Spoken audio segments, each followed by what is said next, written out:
Coach Fig, and today we have Luis Salazar, candidate for House District 64 in Hillsborough County. right here in Tampa, y'all. So this one's gonna hit home differently, and we're gonna get to know the man that's running to be able to help you out at home where it matters most. So give him a little bit, I like to go back, give him a little bit of your background, your military, and you know how this begins for you. Definitely. So my family moved here in 1972. My parents were from Mexico. We moved here, well, they moved here, I wasn't born yet, but they saw opportunity, like lots of immigrant families. They decided that it was time to go up north and find the American dream. I was born in California, in this place called Pomona, which is famous for Eazy-E, if you know who that is. He's the claim to fame to Pomona. And from there I moved to Arizona. My family moved to Arizona. I grew up in the southern part of Arizona near Tucson, Arizona, a little small town called Sahuarita. Most people wouldn't even be able to pronounce it, to be honest with you, if you saw it on a map. But this is a town of 1,000, really, really small town. Grew up right on the border with Mexico. My family was fortunate enough to eventually have enough money to buy a plot of land. Right, but I grew up pretty humble, poor, right, in a trailer park, and we used to do the best we could, right. And I look back now and I see my parents who used to take us to Disneyland every summer, and not just me, but me and my, we're Mexicans, so we were like 20 cousins, and then we would all go and they pay for all of them. And like when I go to Disney now, I'm like, how did they do it? Right? But we were fortunate. My parents were hard workers. My dad was an electrician. My mom was a waitress at Pizza Hut when he used to be able to sit down at Pizza Hut still. And I grew up in this small town. It was definitely difficult for me. I'm LGBTQ, I'm gay. So growing up in this small town was challenging. I mean, this was the time, and you probably remember these times where, like, if you said you were gay, you got your ass whooped. It was not a. Yeah, that was a different time. It was, and nowadays I look at how kids are now. Like, it's much more open. They're able to be more free. I'm jealous. You know what I mean? I grew up in a town where that was not a possibility at all. In fact, that town was so small that at 14, I was like, how do I get out of here? What do I do? So I saw an episode of Saved by the Bell. I don't know if you remember that show. AC Slater's. Yeah, they had a French exchange student on there, and I was like, I want to do that. How do I get to do that? So I started applying to all these programs, and I got accepted because I was a fairly good student. I was a swimmer. I was into sports. Definitely like a kid that was going places, and my mom was typical Latina mom that would not, she's not gonna let her baby go to no sleepover, much less another country. So eventually I just beat her down on it, and she said, okay, you can go. She gave me permission. I lived in Australia for a year, and it was funny because I was picking my countries of where I wanted to go. And I literally took a globe out, and I was like, how far away from here can I get? And my options were South Africa, Argentina, and Australia. And I got picked to go to Australia, and that was the coming of age story, right? You know how you see those movies where kids come of age, like Stand By Me, or that was my coming of age movie. Like, I grew up. I learned responsibility. I learned about what it was to pay for my own things, how to take care of myself, get myself ready for school. Nobody was there holding my hand. It got me to a place also to see the world in a different place, like not my small town. I lived in a pretty good sized community there, a little city in Australia, near Melbourne, which is in the south. Got a good friend up there. Shout out to Tim Burns. Yeah, I love Melbourne. Shout out to all my Aussies. I grew up on the Mornington Peninsula, as they call it, and I came back and I was like, this place I'm too bright for this place. Gotcha. I gotta get out of here. Graduated high school and I went to the Navy. Served in the U.S. Navy in various countries, from Bahrain, San Diego. I got to be on two ships, the USS Harper's Ferry and the USS Germantown. Thank you for your service. Thank you. I appreciate it. There's a lot of great people in the military. And again, another life experience that taught me about responsibility, taught me about brotherhood, taught me about the things that you have in your family, but with other people. Yeah. Right? Because, as Latinos, we're tight with our families. But I was able to create relationships that I still hold very close today. That's a journey that is like no other. You guys have certain experiences together that can't compare.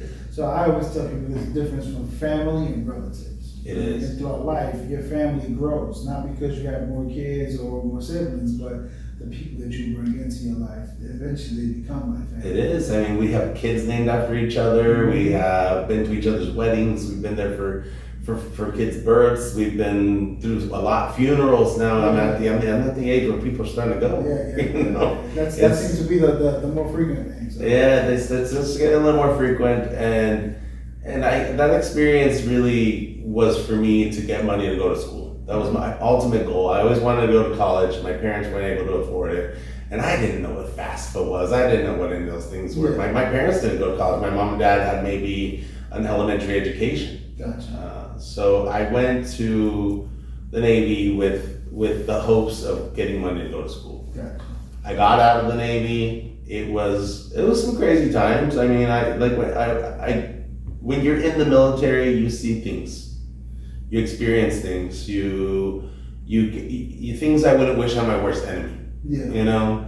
And you have to live through those. You battle your demons. Daily. Daily, every day. I met a lot of veterans, and I told my wife probably 2 weeks ago, I met a vet, and I felt for them. I wish I could bring them home and put them in a room. I know some people out here really do care about you, because whatever he was battling, we drove by, it was a tall wall, and he was like, can you close the roof? Because it was giving PTSD of his battle when getting his face shot off. So that stuff is it's real. It does. I mean, for me, it was noises.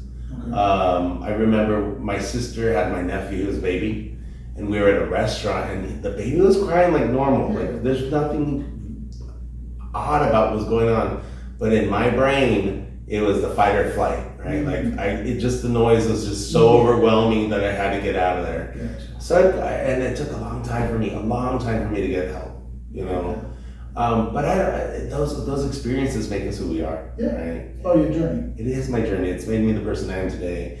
I took all of that negative stuff, and I was able to come out of it. I'm alive, thank God. You know what I mean? I know a lot of people that didn't make it. Yeah. People that just couldn't handle it. I just lost a friend last month to suicide. Because and he couldn't make it. You know what I mean? It was too much, and I get it because the demons are there. It's real. Yeah, it's real. And I got to go to school.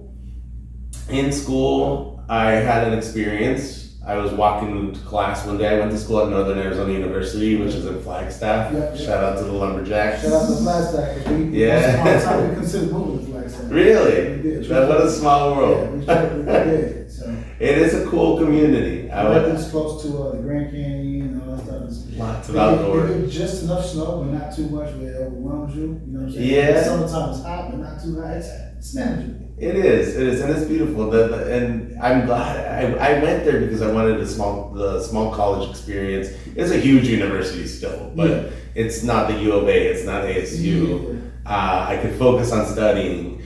While I was there, I was walking to school one day, and in Arizona we had a law called SB 1070, I believe it was. It was called driving while brown. So this is where the sheriff could pull you over just by assuming that you were illegal, right? So this was happening across the state. They were also setting up checkpoints to ask people for identification, which was illegal because I believe you're allowed, at the time you were allowed 100 miles from the border, 100 miles from a port. For like work, commute, and things like that. So they were illegal, but the governor, we were going through some crazy stuff in Arizona at that time. I was walking to school and I got stopped. Okay. And this totally blew my mind that here I was a veteran, here I was at home, and I'm being treated like a foreigner in my own country. One that I fought for, much less, Exactly. You was on the front line. It was crazy to me, and I really angered me. And it was that point that I was like, okay, well, what can I do? Because It's a problem. It's a problem, and being angry at something doesn't solve it. No. Right? You need to find a solution. So I started getting involved with politics. I started getting involved with the Arizona Students Association, which was a group at my university that went to the capital, to Phoenix, and lobbied for student rights. Right. There was other things going on, like they were trying to bring guns on campus. They were going to put lockers at the entrances of all the buildings so you could Wow. check your gun in and go to class. That's crazy, the fact that they even okay with the gun come to the school. I mean, you laugh at it now, but they're trying to do the same thing here in Florida. I get it. So that's a fine line, right? And so, and I can see like the correlation why like modern day events trigger a different level of PTSD because of your personal experience. Yeah. And also, there's a big, it's a split out when it comes to the ICE topic, right? Yeah. So And it is, but there's pros and cons to it. It Mhm. seems like there's more cons to it than the pros. Mhm. What's your stance on it? So, I mean, as a son of immigrants, I believe that people come here with good intentions. I believe that immigrants belong in this country.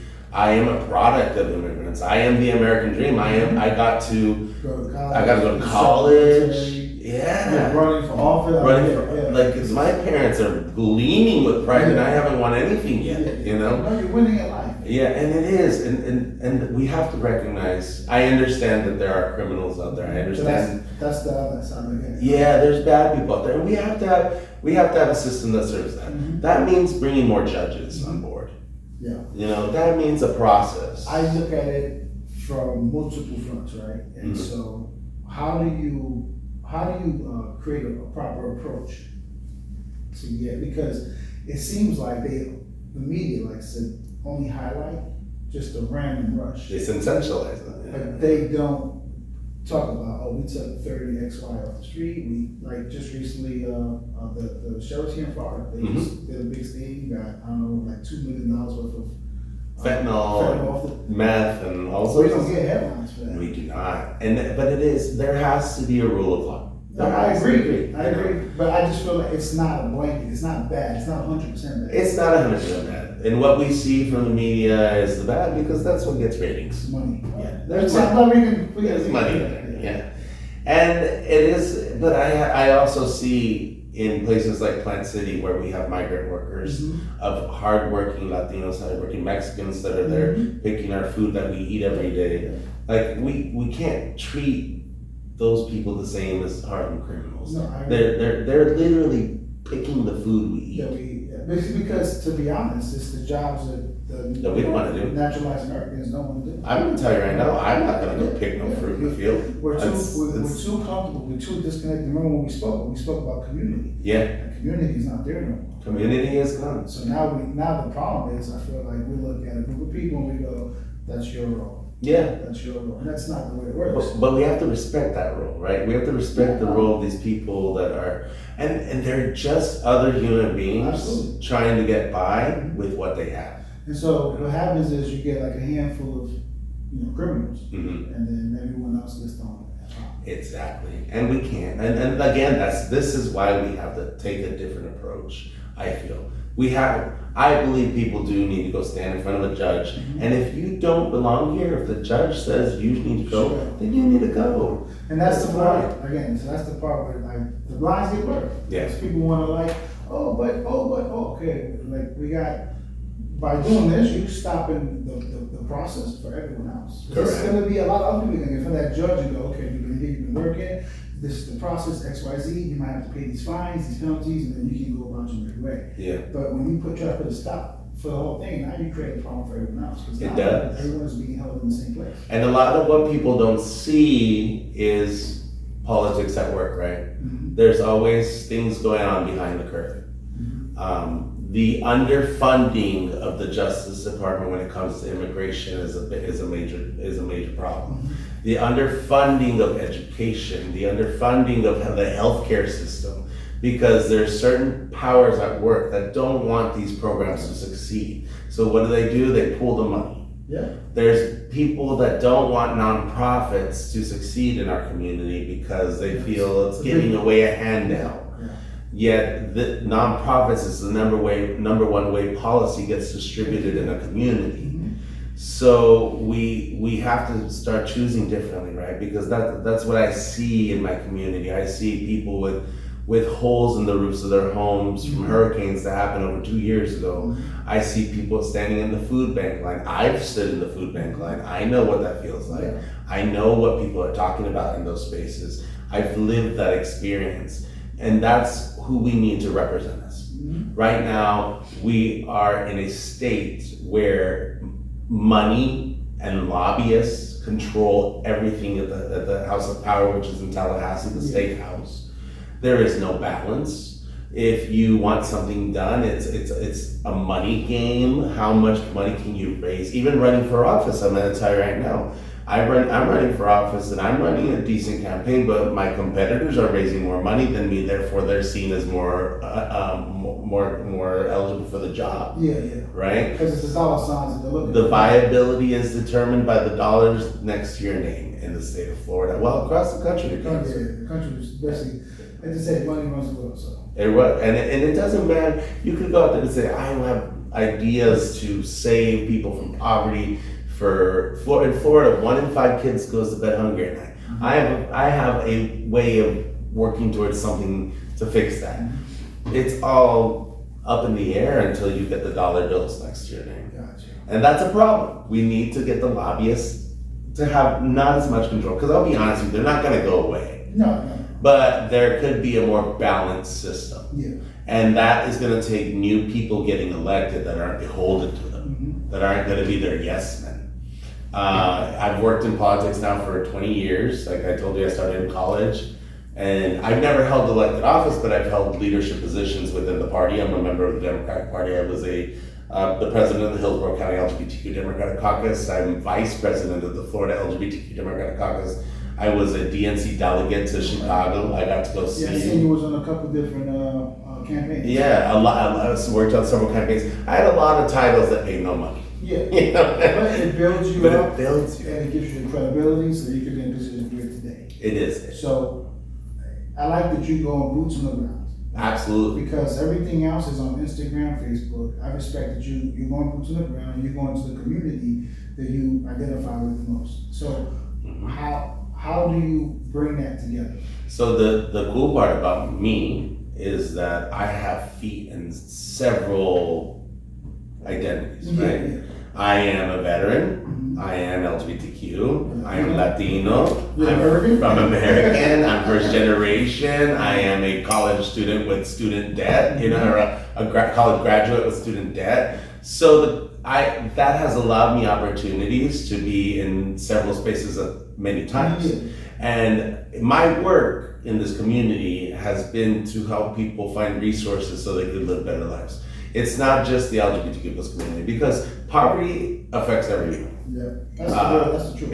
Equally across the board. Yeah. Access to healthcare or the lack of access to healthcare affects everyone. And my goal has always been to be fighting for equality. That is what I feel that's what we need to do. It's an uphill battle. And the thing that happens when you fight for equality is you're never going to win. No. Because someone's always going to be trying to take something away from you. But you can't balance the table. You can't. You can't balance the table. So in regards to like the LGBTQ community, like you mentioned, right? I feel like there's a lot of attention that gets pulled, negative and positive, in that community, and it takes away from other major issues, right? How do we create that balance? So we have to realize that the people we're talking about are not others. They're not two-headed monsters. They're people, again, that are just trying to do the best with what they got. Also, we have to have compassion and empathy, because if it was happening, like if it's happening to immigrants, if it's happening to the LGBTQ plus community, once it's done happening to them, it's going to happen to you. Oh yeah, it's right? it's just the way the machine works. The machine works that way. It's who's up next. So in every community, there's always going to be the advocate, as we call them, right? The person that stands up and says, "Not in my neighborhood," and fights and goes to City Hall and fights.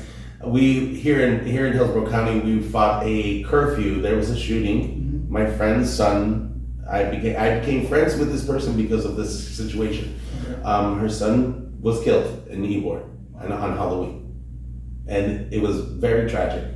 And my friend, her name is Brucey. She's a wonderful human being. She runs a nonprofit in the name of her son Harrison. She got up there when they were trying to do this curfew on young people in our county that would heavily impact people or young people that are Black and brown. And in case anyone doesn't know, the number one group of homeless kids, of young people in Florida, are LGBTQ. So it would impact this population really heavily. She got up there and she said, you know what, no, this isn't the answer. We need to start creating programs where people learn to talk to each other again, to give them an outlet. Yeah, to show kindness again. Yeah. To show something as simple as kindness. Yeah. So this is how I met her, and she's done wonderful work, and I've been able to see her work flourish. And we need to think of that more, right? Like when you're a kid in trouble that's already rejected from society, no matter what you are, LGBTQ, Black, brown, whatever, the first person you see shouldn't be someone with a gun. It should be someone with. Because you already feel corny. And you shouldn't be thrown in a jail cell. It is your situation.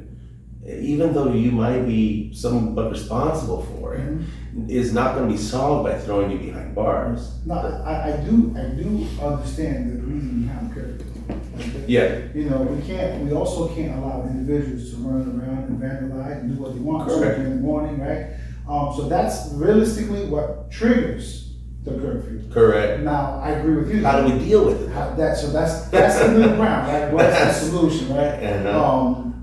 Then the problem is, so let's say we get enough space where we can create, shelters for the youth, and open beds. Now, how do we oversee that without overreaching? That's where your nonprofits come in. That's why we have to have a strong nonprofit system. Because I want to tell you another thing that's been happening here in our community recently: the teen takeovers, right? Chaos. Everywhere, same thing. Right? Water, Kids getting hurt. Yeah.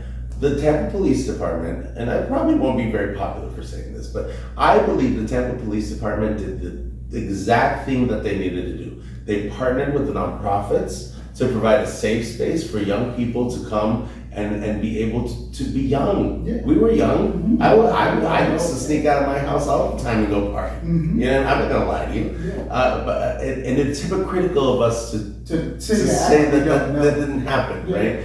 But what they did, this partnership between the PD and the nonprofits, bringing in like the football stars from the Bucks, attracting young people to this space, the wrestlers, whoever, all these people that are involved. That's what we need. Those are real solutions. It's not perfect. No, but it's a start. It's a start. And it goes back to what we spoke before, which is community.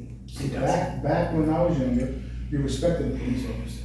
Correct. And you saw the badge, you saw the uniform, you respected. Now, there's no respect for law enforcement. There's no respect for our military. Even local politicians, depending on where you are, what party you belong to, or what your popularity is. If you live in the wrong city, an opposing party, you can have all the right laws, all the right policies. They don't want you there. Yeah. And so that, again, we have to tilt in one way or another. A lot of that has to do because we've been compromising for a long time. And a lot of people think compromise is something that you come to an agreement with, but compromise means giving up something. Yeah. And we've been compromising for a long time and giving up something, right? We need to bring it back to a consensus. I agree. Where we both can agree this is where we are, this is our middle ground. I agree that there is a problem. I agree that this is a solution that we could both move forward together. Yeah, and government is missing that. And when it happens at government, then it trickles down to the next level, right? Which is your community, then it trickles down to your family. And individuals and so on. And we have families that don't speak to each other because of their political beliefs. And we have families that are right now hurting, right? And a lot of it has to do with the situation. If there's an affordability crisis going on right now, a lot of people are flipping bills to see which one they're going to pay this month so they can I'm sorry, which one they're not going to pay this month so they can pay one next month. They prioritizing the responsibility. Am I going to make rent? Am I going to be able to pay my mortgage? What am I going to fall behind on? These are all issues. This is the real world problem. That's a real world problem. And this is not red or blue. And It is not. This is where it gets wrong, right? Because it's like, oh, the Republicans are doing this, the Democrats are doing that, and the entire time the community is suffering. I want people to stop thinking about what Republicans are doing, what Democrats are doing. Let's start talking about what we're not what we're going to do, but what are the people that we put into office? What are they doing? That's part of the radio, because we have to elect them. We do. So we got to elect accordingly, not just based on party affiliation. We do. Based on what you're going to deliver for the people. And right now, people really need to question what's going on in Tallahassee and in Washington, D.C. Because instead of fixing these real world issues like affordability, our education system, which we're last in teacher pay in the entire nation, instead of fixing the homeowners insurance crisis, which affects everybody's pocketbook right now, instead of fixing what Floridians are asking them to go fight for in Tallahassee, they're fighting over where we go to the bathroom. Yeah. They're fighting over Confederate statues. They're being it's a jungle up there. It's not Mr. Rogers' neighborhood all the time right now. And but as citizens, as people that elect these people, we need to start asking questions. The number one job and the only thing that the legislature has to do is balance the budget. Yet the last two sessions, we have had to go to special session just to do what they were supposed to do. You as a citizen should hold them accountable and say what's going on. Yeah, because Ron DeSantis, the governor, he'll say we have a surplus. So if we have a surplus, why do we have some shortages? The surplus is all by who's looking at it, right? They can say we're number one. Ron DeSantis is famous for saying we're number one in education. Yeah, we are in higher education. But that's because we bring in so much young talent from other countries. Tampa University is typically or mostly international students. Correct. USF come from medicine, Miami, and your sports, they're gonna pull from everywhere. So I get that aspect. You mentioned that to me, it sparked my interest with the teacher pay.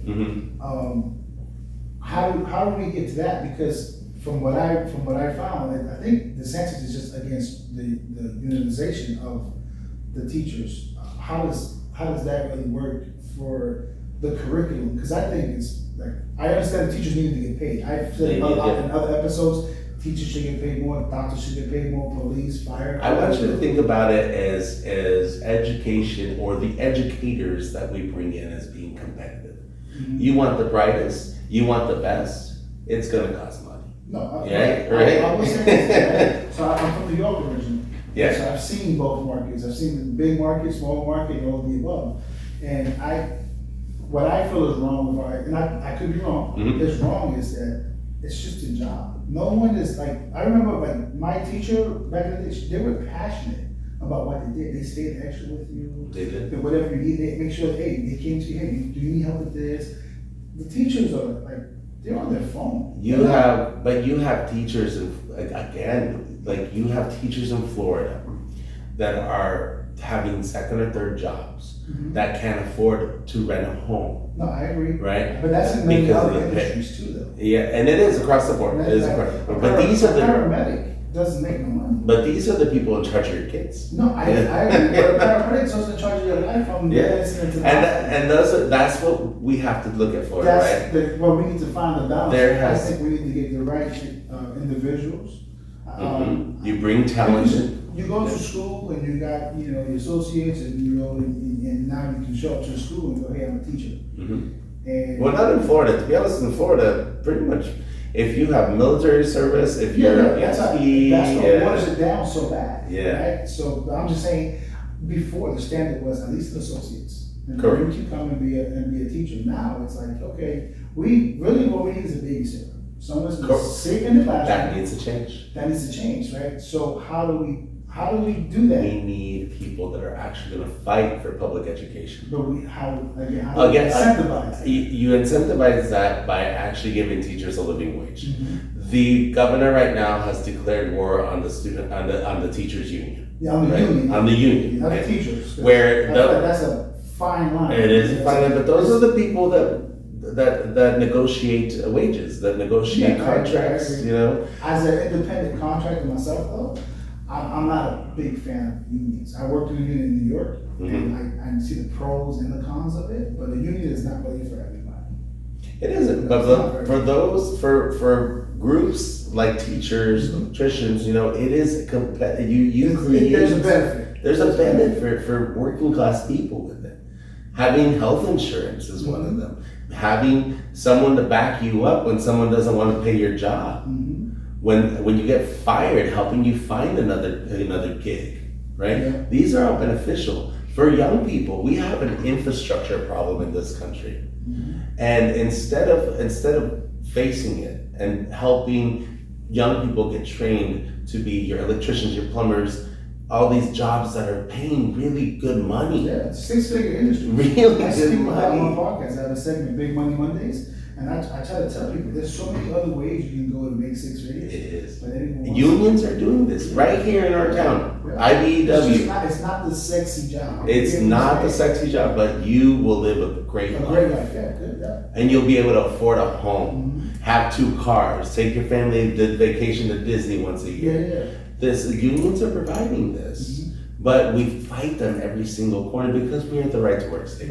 Again, everything in life, there has to be a balance, right? But these people are fighting for working class people, and they're being shot down at the Florida State House as well. They're not even getting a chance to grow legs. Florida's a right to work state. It doesn't happen. So I'll play devil's advocate. See how you feel about that. What do you say to the individual who goes, well, if you know that's what Florida is, that's 49 other states. This is not, we have to make sure that there's competitive wages in Florida for people. You know, wages haven't gone up in 2-3 decades? People, we were at a McDonald's at Disneyland. I went to a conference this last weekend and we stopped at the McDonald's. They had a big van outside of it that said, now hiring, starting at $15 an hour. What, do you know what $15 an hour is? Nothing.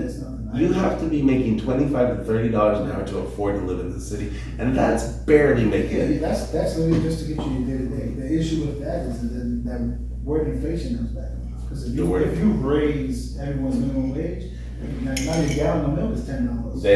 We have to find ways of subsidizing. We have to find regulation. I know that's a horrible word everybody hates, but it's necessary. It's necessary. It's not over, but if regulation was so bad, then medicine wouldn't be regulated. Correct. Right. So this is like when I say politics, regardless of the party, they will pick and choose what words to use. And you know who gets to pick and choose right now? The lobbyists.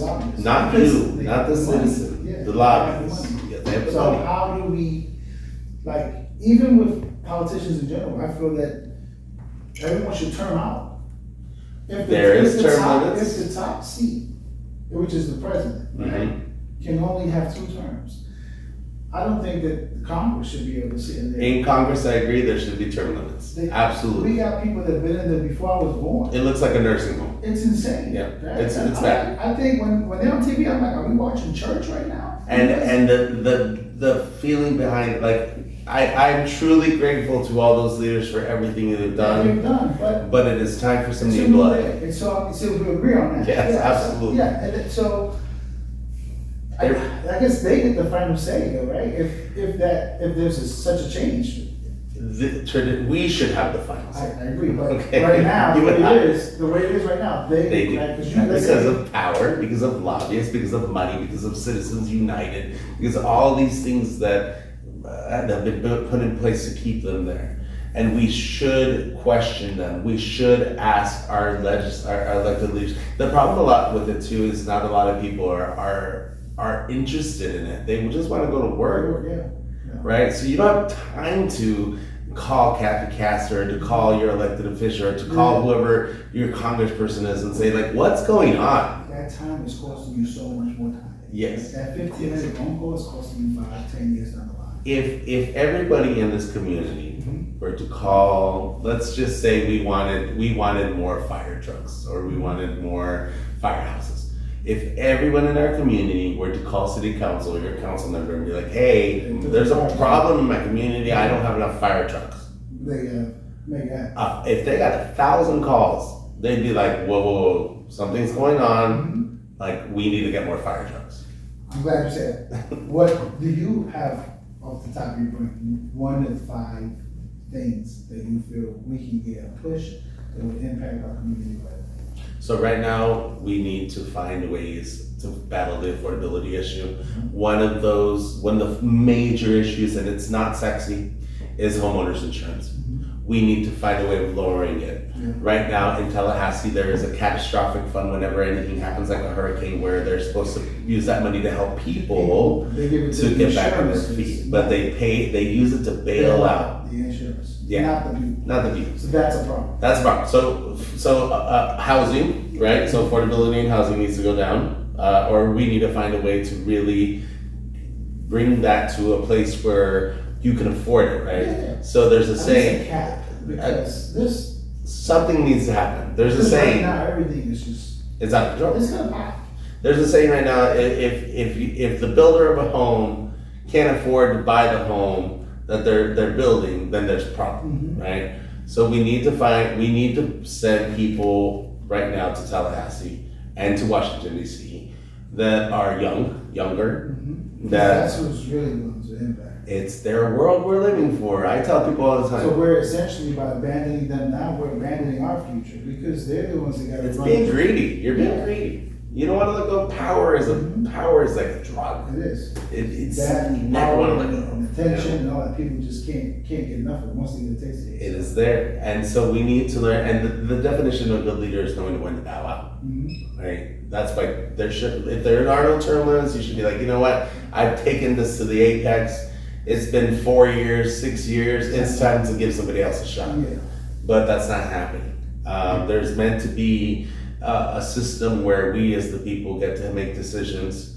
What happens in our own backyard, but that's being taken away from us because of Citizens United, because of big dollars, because parties, both Republican and Democrats, for those organizations, they're good for you if you're a billionaire or a major donor, or if you have, or if you're a lobbyist, they're great for you, right? But for you and me, the working class is not there. It's not there. It's not there. They've lost touch with us. Long time. And I get it. I understand why working class people don't trust the system and don't like the parties, because I'm not happy with my party. I believe that they are protecting these rich people.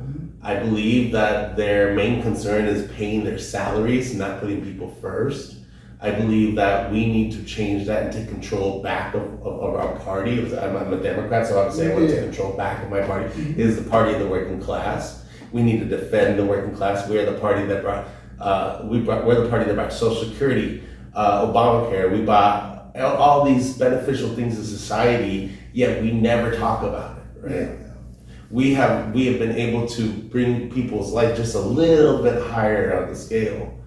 Education. But, but it's crazy. The last couple of years, they've been missing the ball. Florida itself has been run by Republicans for 30 years. Yeah, Florida, on a grand scale. It is because they're being greedy. Yeah, it's like, there's certain things where I go like, hey, what's the color of my shirt? You're like, it's white. Like, what's the color of my shirt? Yeah. It's white. It's like, how are you missing that? So right now, what we need to do, to be honest with you, is I encourage young people to really get involved. It is, I say it in my speeches all the time, I am no longer living for the world I want, but the world that future generations deserve. And that's important because right now, young people are being handed nothing. You're being handed a destroyed environment, a horrible economy, national debt. You graduate college and you're expected to buy a home, have 2.5 kids in a car. Yet that's not going to happen because you're going to be living at home until you're 35 because you can't afford to buy a home, can't get a job. And you and me, our generation, we were told as long as you go to college, you're going to graduate and you're going to find a good job. Right? Do you remember your parents saying it? And I did it. I'm telling you, I'm still looking for that good job. Gotcha. It is definitely something You chose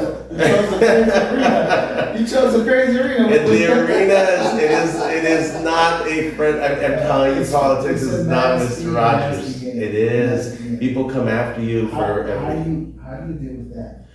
Because it's like they make it personal. I'm gonna be honest with you. Being gay has taught me how to deal with the bullies. I've been made fun of my entire life because I walked a little funny or I talked a little funny. And when you learn to love yourself and you know you're a good person, you learn to take every hit they give at you, because my journey and everything I've experienced has brought me to here. And I'm proud of where I am. I'm proud of myself. I'm proud that I've been able to help people in my community. I'm proud that I've been able to teach other people how to build community. I'm proud of my family. I'm proud that I have been able to make it this far and that I'm alive, because a lot of people in my situation would not be. And that teaches you to be humble. When I walk in a room and there's 500 people there and they say my name and there's a roarous applause, you feel the humbling experience of that, because you're like, I'm just a poor kid from a desert in Arizona that grew up in a trailer, and I'm here in front of 500 people and they're cheering for me. Yeah. That does something here that makes you be grateful for being alive. And even when you don't want to go any further, you think about the people that I'm been tired right now. I'm not a person that does things at 80%. I do everything at 120. Gotcha. I really feel this is my calling, and I want a better future for Floridians, because I believe in Florida. I believe in our communities. I believe that Latinos are the largest voting bloc in Florida, but we're the most underrepresented, and we are falling behind, and I don't like that. That is not okay with me, and I believe that we deserve better. I believe that your kids deserve the best education they can possibly get. I'm a product of public school, and I'm here. You know? Everyone should get a fair shake. If you're here, at the bare minimum, you should get a fair shake. How do you respond to the individual that goes, because you're looking to represent the district, but essentially you advocate a lot for the Latino community, as you should. What do you say to the individual that goes, well, there's a lot of effort for the Latino, what about us? What about us? So fortunately, my district is 42% Latino. Yeah, but there is the us, right? This is what I'm doing and what I believe in, what I fight for affects all of us across the board. Like I said before, we have to remember that, like I said, poverty knows no color, racism knows no boundaries, and what about us? Well, you're going to be included. It is going to be the fight for equality. Exactly. is again a thin line, right? Like how do I get it and keep it at a level that is just fair enough where someone else is going to be, what about me? You know what I mean? You can't satisfy it. You cannot. Right. And what we really need to start doing as citizens is talking to our neighbors and creating relationships with people that don't think like us. Build that community. We spoke about this. I grew up in a similar environment to you, where the little old lady next door took care of me while my mom was at work. Yeah. She was no relationship to me. She was just a little old lady, but made friends with my mom, and she trusted her enough to babysit me so she could go to work. We need to start talking to our neighbors and seeing them as human beings, because once you do that, you start realizing that how good you actually have it. Not just that, we have more in common. We do, and you start having empathy for people that don't have what you have. I worked at the Hispanic Services Council, and in that experience, I got to see families that got here with nothing but the clothes on their back, and that clothes is dirty and stinky, and you get to provide them with humanity, right? You get to give them clean clothes, you get to give them hope, you get to give them a hot plate to eat. That is more rewarding to me than $1 million. I agree, and I'm all for helping all, right? But at the same token, like in the back of my brain, I go, we haven't put a lid on our own problem, and if we keep on inheriting other problems. We got veterans that are on the street, no services. I told you my story when I broke my arm. I tried to get services. They said, you make too much. You don't get services, right? My son's in the surgery right now. He's fighting, I told you, for his disability and all the above, right? He's injured while he's in service, right? And all the above. it kind of gets a little murky for me personally when you go, okay, well, so, and I get it, everyone needs to help, but we're not helping our own. And then we're like, I'm being taxed, you're being taxed, everyone's being taxed. Yeah. And those funds are gonna go to things that don't benefit us directly. That's a fine line. How do you It is a fine line. get the community on board with that? I'll be completely honest with you. Your tax dollars your tax dollars, this is a myth, because your tax dollars, especially here in Hillsborough County, they go to fund US citizens or legal residents, people that are here legally, right? But the imbalance in it is that we need to start, again, going to the community level and working locally. I'm gonna say this a million times, nonprofits. Now, how do we hold them accountable?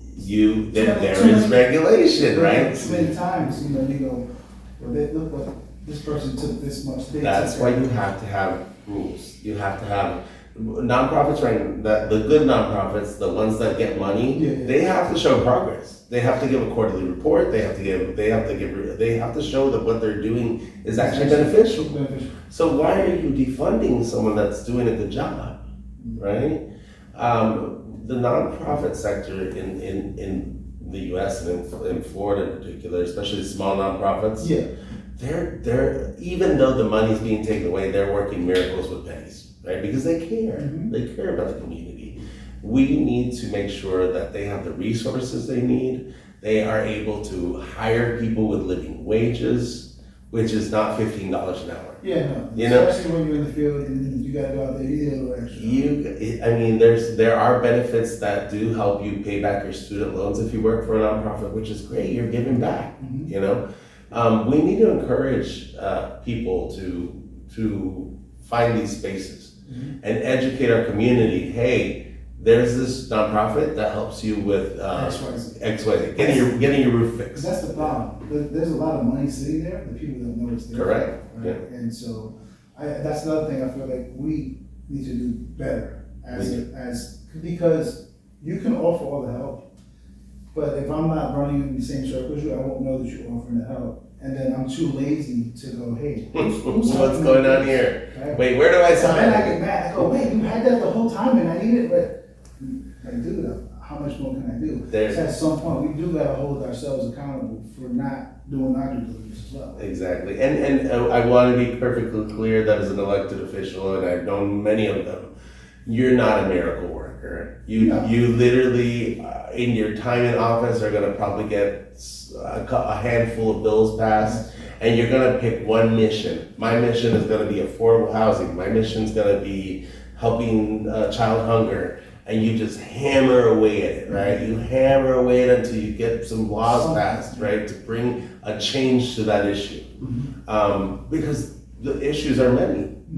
And we are but one human being that can address one thing at a time. Especially when you're responsible for so many people. Exactly. And in that time, that we are seeing that in this time, there's a lot of need. And we really need to take a look at what's going on around us and truly ask ourselves, why is this happening? Is it the government or who's in charge? Is it time to make a change? And I think there's change coming on the way. I feel it. Right now, I feel hope. Okay. I think we as a country are in such a deep, dark place that there's no other way to go but up, right? Gotcha. We have to start believing that we can be better. We have to start helping each other. We have to believe that this chaos that we wake up and do every day, it's exhausting. Are you exhausted? I tell you that. It's on your phone, it's on wherever you can't get away from it. It is emails, everywhere. If you're on social media, you scroll, it's right in front of you all day. Then the chaos is not sustainable. We need to bring back our humanity. We need to bring back the fact that we are American citizens. That this is our home. We are Floridians. We are from Tampeños. We should be proud of this. We need to start being proud of our street corner. I'm gonna be honest with you. I grew up with my cousins who were all gangbangers. Okay. I mean, they were Southside Posse Bloods. Okay. So what I learned from them though is they took care of their block.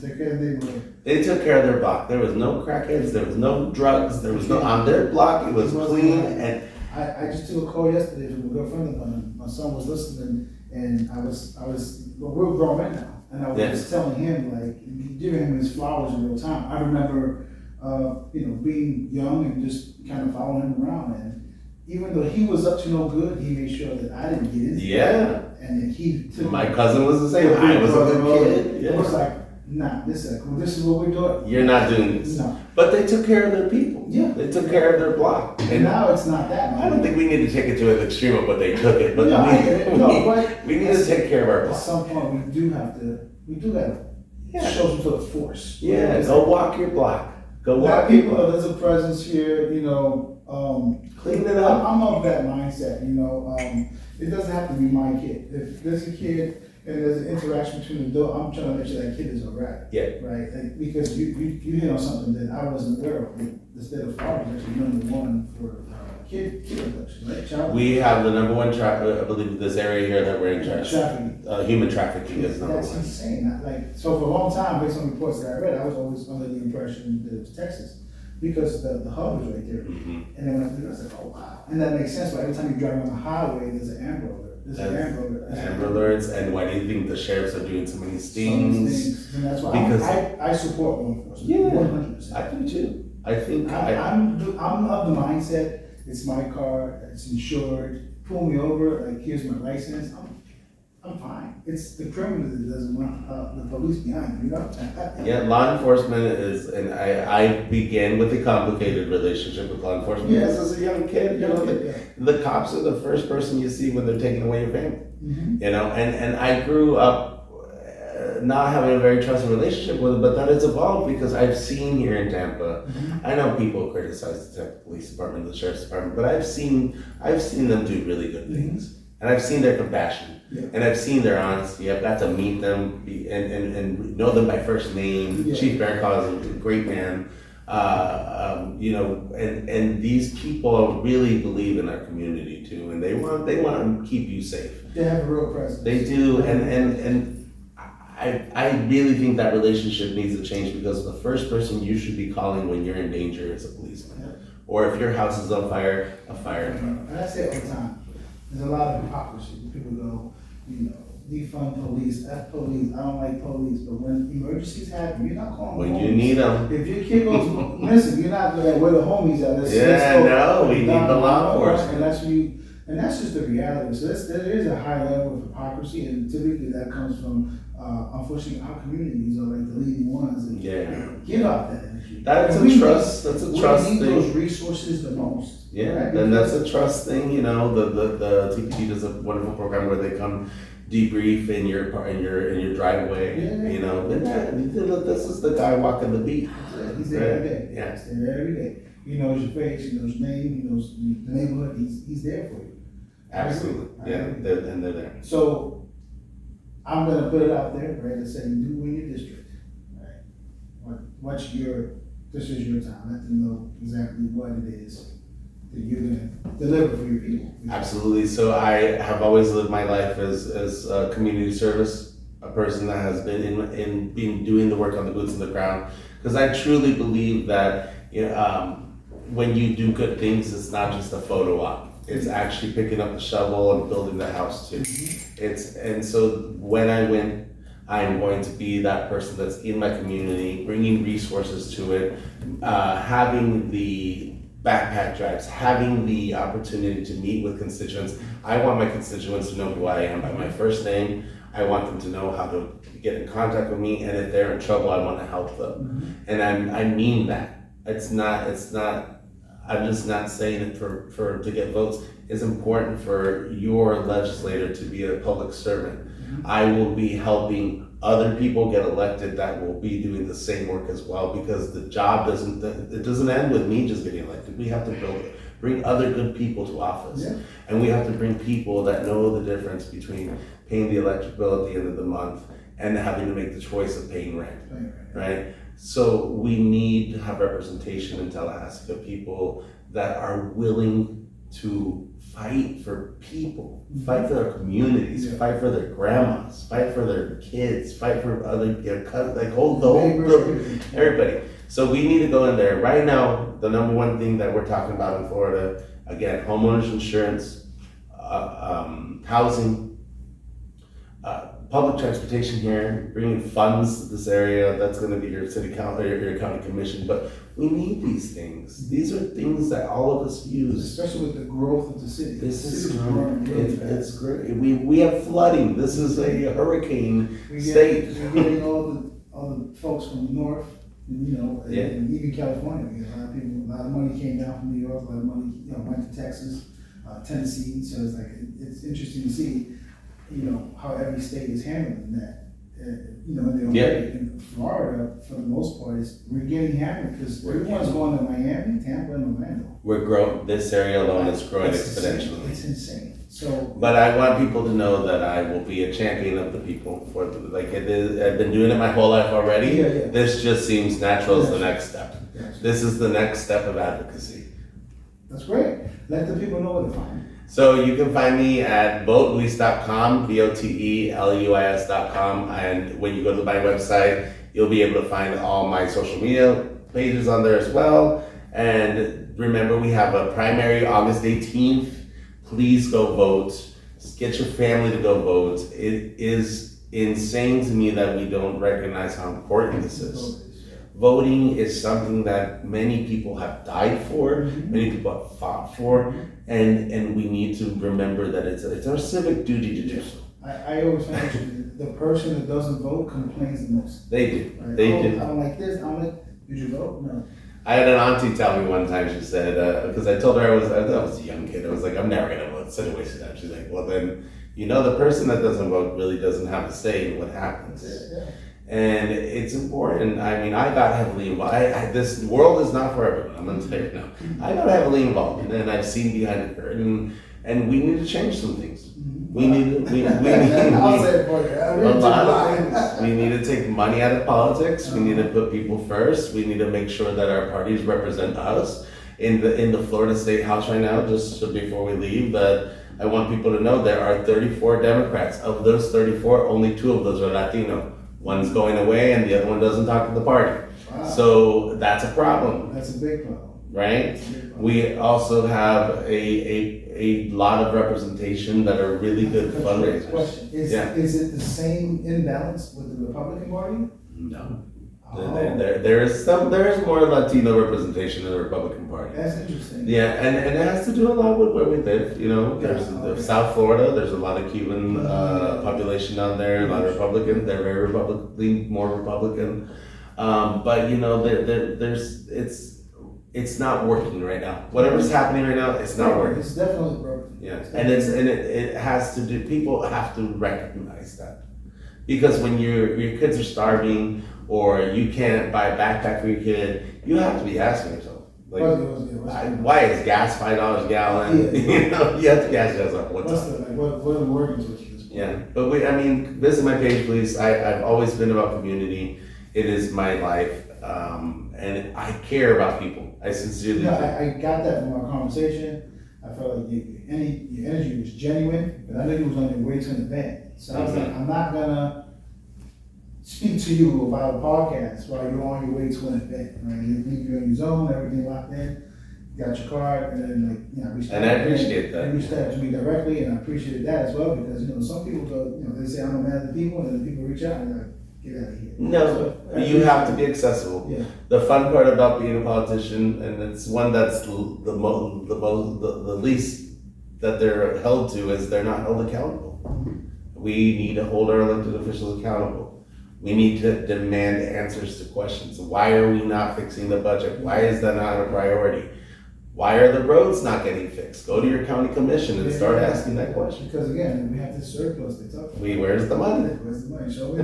Like Jerry Maguire said it, show me the money. Yeah, exactly. Exactly. One last question. So we're going for a district right now.